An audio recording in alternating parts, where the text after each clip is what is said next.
एक व्यक्ति अपनी ससुराल गया,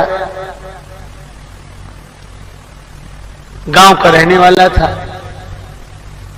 पत्नी शिक्षित मिल गई,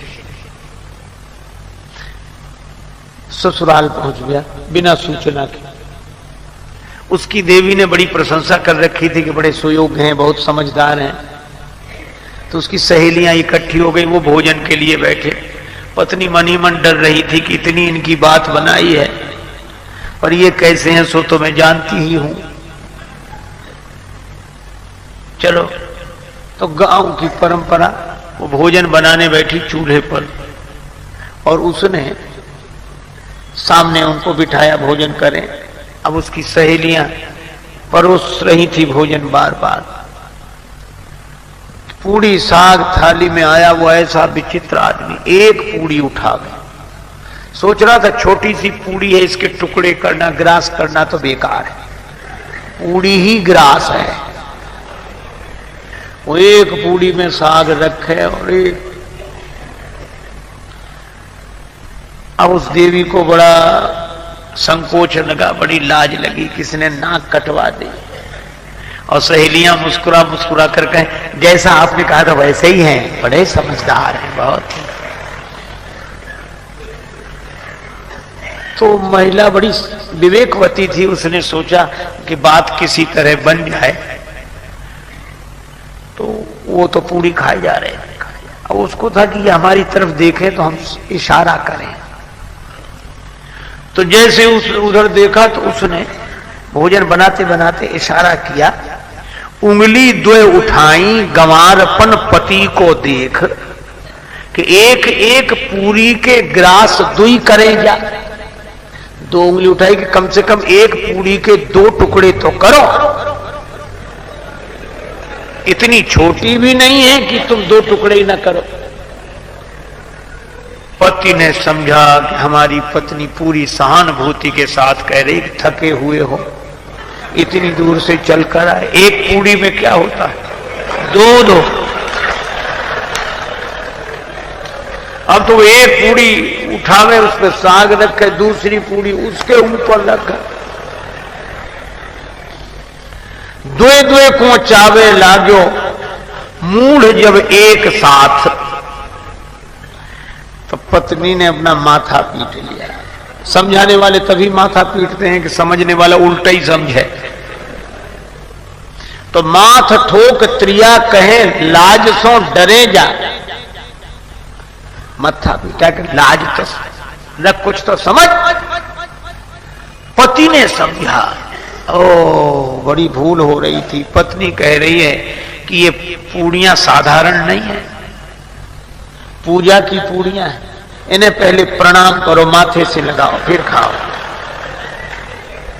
पतिदेव समझे कि पावे के प्रथम इन पूजनीय पूरन को शीश पे धरे जा। अब तो वो दो पूड़ी और साग फिर माथे से लगाओ, फिर खाए। तो पत्नी ने अवसर देखा तो पति को समझाने के लिए चूल्हे से बोली। एक लकड़ी लगाई, अग्नि प्रज्वलित की और बोल उठी रोष भरी चूल्हे से चतुर नारी। और चतुर नारी ने यही कहा कि अरे चूल्हे, जैसो जरे आयो प्रथम तैसो ही जरे जा। इससे तो तू पहले ही अच्छा था, जैसा जल रहा था वैसे ही जलता रहे। समझाने से तो और उल्टा हो गया।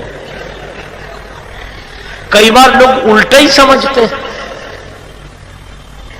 क्यों? अच्छा, यह तो एक ग्रामीण की बात हुई कि बेचारा ना समझ था। और एक समझदार की बात सुनो। रावण से बड़ा विद्वान तो कोई हो नहीं सकता। 10 गुनी बौद्धिक प्रतिभा है जिसके 10 सिर हैं। उसको उसकी सहधर्मणी मंदोदरी समझा। मंदोदरी ने कहा कि श्री राम को साधारण मत समझो, विराट ब्रह्म है। पद पाताल शीस अजधामा, जिनके चरण पाताल हैं, सिर ब्रह्मलोक है, वे विराट हैं। और राम जी की महिमा गाई, मंदोदरी ने समझाई। तो रावण मुस्कुराने लगा। तो मंदोदरी खुश हुई कि चलो समझ रहे हैं। श्रोता अगर प्रसन्न हो जाए तो लगता है कि हमारी बात समझ रहे हैं। रावण बहुत मुस्कुराए, बहुत खुश हो, तो मंदोदरी भी समझाती गई। अंत में कहा कि अब तो समझ गए आप, ऐसा लगता है। रावण ने कहा हम नहीं समझे, हम जैसा विद्वान नहीं समझेगा तो और कौन समझेगा। तो क्या समझे आप? रावण बोला तुम्हारी बात बड़ी गूढ़ है, गूढ़तम तो बत कही गूढ़ मृग लोचन। मंदोदरी ने कहा कि चलो महत्व समझा इसने। तो गूढ़ रहस्य क्या समझे आप? रावण बोला मैं यह समझा कि हे देवी, तूने नाम तो राम का लिया है और महिमा हमारी गाई है, ये समझ। नाम राम जी का लिया है, जाने प्रिया तोरी चतुराई और यही में से बरने मम प्रभुताई। राम जी के बहाने मेरी प्रशंसा की है, क्योंकि यह राम में नहीं है विशेषता, तो मुझ में पद पाताल शीश अजधाम में। मंदोदरी ने मन ही मन कहा कि क्या अच्छी समझ है, कितना बढ़िया समझे हैं आप। मंदोदरी ने पूछा कि अगर मैं आपकी महिमा गा रही थी तो मैंने आपका नाम तो लिया नहीं, नाम तो राम जी का लिया। रावण बोला वो भी मैं जानता हूं। क्या तुम इतने बड़े विद्वान की पत्नी हो, शास्त्र सम्मत जीवन जीने वाली हो, और शास्त्रीय मर्यादा यह है कि पतिव्रता देवियां पति का नाम नहीं। मित्रों, जय श्री राम, नमस्कार। आप सब हमारे इस हास्य कथा के कार्यक्रम को बहुत ही मजेदार पूर्वक और बड़े ध्यान पूर्वक सुना आपने। पूरा हमारा कार्यक्रम आपको कैसा लगा? तो इस कार्यक्रम में हमारे आप चैनल के जो भी आ रहे हैं प्रसंग, इसमें आपको हास्य कथाएं भी बहुत ही मार्मिक ढंग से मिल रही हैं। तो आप हमारे चैनल पर लगे रहें और सुनते रहें बराबर, तो आपको ऐसी ऐसी रहस्यमयी कथाएं मिलेंगी जिससे आपकी जो हंसी भूल चुके हैं आप, वो सारी चीजें यहाँ उपलब्ध होती रहेंगी।